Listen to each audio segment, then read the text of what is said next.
House of the dragons ನಲ್ಲಿ dragon Riders ನೋಡಿದ್ದಾಯ್ತು. ಈಗ ನಮ್ಮ ಇಂಡಿಯನ್ ಸಿನಿಮಾದಲ್ಲಿ ಪೀಕಾಕ್ ರೈಡರ್ ನ ನೋಡೋ ಸಮಯ ಬಂದಿದೆ. ಹೌದು, ನಿನ್ನೆ ಅಷ್ಟೇ NTR ಮತ್ತೆ ತ್ರಿವಿಕ್ರಮ್ ಕಾಂಬಿನೇಷನ್ ನ ಮುಂದಿನ ಸಿನಿಮಾ ಅನೌನ್ಸ್ ಆಗಿದೆ. ಇದು ಯುದ್ಧಗಳ ದೇವತೆ ಕಾರ್ತಿಕೇಯನ ಸ್ಟೋರಿ ಆಗಿರಲಿದೆ. ಇದು ನಿಜಕ್ಕೂ ಒಂದು ಡೇರಿಂಗ್ ಡಿಸಿಷನ್ ಅಂತಾನೆ ಹೇಳ್ಬೋದು. ಯಾಕಂದ್ರೆ ಇಲ್ಲಿ ಹೆಚ್ಚು VFX ಮತ್ತೆ CGI ವರ್ಕ್ ಇರೋದ್ರಿಂದ ಈಗ ಟೆಕ್ನಾಲಜಿ ಸಾಕಷ್ಟು ಮುಂದುವರೆದಿದೆ. ಹಾಗಾಗಿ VFX ವಿಷಯದಲ್ಲಿ ಯಾವುದೇ ಎಕ್ಸ್ಕ್ಯೂಸ್ ಕೊಡೋ ಹಾಗಿಲ್ಲ. ಈಗಾಗಲೇ ಹಲವು ಸಿನಿಮಾಗಳು VFX ವಿಷಯದಲ್ಲಿ ಟ್ರೋಲ್ ಆಗಿದ್ದಾವೆ. ಅದಕ್ಕೆ ಮೊನ್ನೆ ರಿಲೀಸ್ ಆದ ರಾಮಾಯಣದ ಟೀಸರ್ ಕೂಡ ಹೊರತಾಗಿಲ್ಲ. ಇನ್ನ ಕಾರ್ತಿಕೇಯನ ಕತೆ ತಿಳಿದವರು ಒಂದು ಹೈ ಲೆವೆಲ್ ಎಕ್ಸ್ಪೆಕ್ಟೇಷನ್ ಇಟ್ಕೊಂಡಿರ್ತಾರೆ. ಅವರನ್ನ ಸ್ಟಾಟಿಫೈ ಮಾಡೋದು ಸುಲಭದ ವಿಷಯ ಅಲ್ವೇ ಅಲ್ಲ. ನಮ್ಮ ಇಂಡಿಯನ್ ಕಲ್ಚರ್ ಅಲ್ಲಿ ಈ ತರದ ಫ್ಯಾಂಟಸಿ ಕತೆಗಳಿಗೆ ಬರವಿಲ್ಲ. ಆದ್ರೆ ಅದನ್ನ ಎಷ್ಟರ ಮಟ್ಟಿಗೆ ಬಿಲೀವೇಬಲ್ ಆಗಿ ತೋರಿಸ್ತಾರೆ ಅನ್ನೋದೇ ಇಲ್ಲಿ ಪ್ರಶ್ನೆ. ಅದು ನಾಗಿನಿ ಸೀರಿಯಲ್ ರೀತಿ ಆಗುತ್ತೇನೋ ಅನ್ನೋ ಭಯ ಕೂಡ ಇದೆ. ಈ ಸಿನಿಮಾಕ್ಕೆ ಅನಿರುದ್ಧ್ ಅವರ ಮ್ಯೂಸಿಕ್ ಇರಲಿದೆ. ಈ ವಿಷಯ ಹೆಚ್ಚು ಕ್ಯೂರಿಯಾಸಿಟಿ ಮೂಡಿಸಿದೆ. ಈ ಹೊಸ ತರ ಜಾನ್ರನ್ನ ಅವರು ಹೇಗೆ ಎಕ್ಸ್ಪ್ಲೋರ್ ಮಾಡಬಹುದು ಅನ್ನೋ ಕಾತುರತೆ ಕೂಡ ಇದೆ. ಅನೌನ್ಸ್ಮೆಂಟ್ ಪೋಸ್ಟರ್ ಅಷ್ಟೇನು ಇಂಪ್ರೆಸಿವ್ ಆಗಿಲ್ಲ.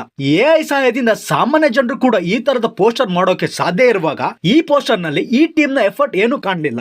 ಅವರಿನ್ನೂ ಕಲಾತ್ಮಕವಾಗಿ ಡಿಫ್ರೆಂಟ್ ಅಪ್ರೋಚ್ ನ ಟ್ರೈ ಮಾಡಬಹುದಿತ್ತು ಅನ್ನೋದು ನನ್ನ ಅಭಿಪ್ರಾಯ. ಕಾರ್ತಿಕೇಯನ ಮೇಲೆ ಸಿನಿಮಾ ಮಾಡೋದು ಸುಲಭದ ಮಾತು ಅಲ್ವೇ ಅಲ್ಲ. ನವಿಲು ಮೇಲೆ ಕೂತು ಯುದ್ಧ ಮಾಡೋ ಸೀನ್ ನ ಕ್ರಿಯೇಟ್ ಮಾಡೋದು ನಿಜಕ್ಕೂ ಚಾಲೆಂಜಿಂಗ್ ಅಂತಾನೆ ಹೇಳ್ಬೋದು. ಅಷ್ಟೇ ಅಲ್ಲದೆ ಜನರು ಭಾವನಾತ್ಮಕವಾಗಿ ಕಾರ್ತಿಕೇಯನಿಗೆ ಕನೆಕ್ಟ್ ಆಗಿರ್ತಾರೆ. ಇಲ್ಲಿ ಎಳ್ಳಷ್ಟು ಕೊರತೆ ಕಂಡ್ರು ಜನ ಕ್ಷಮಿಸೋದಿಲ್ಲ.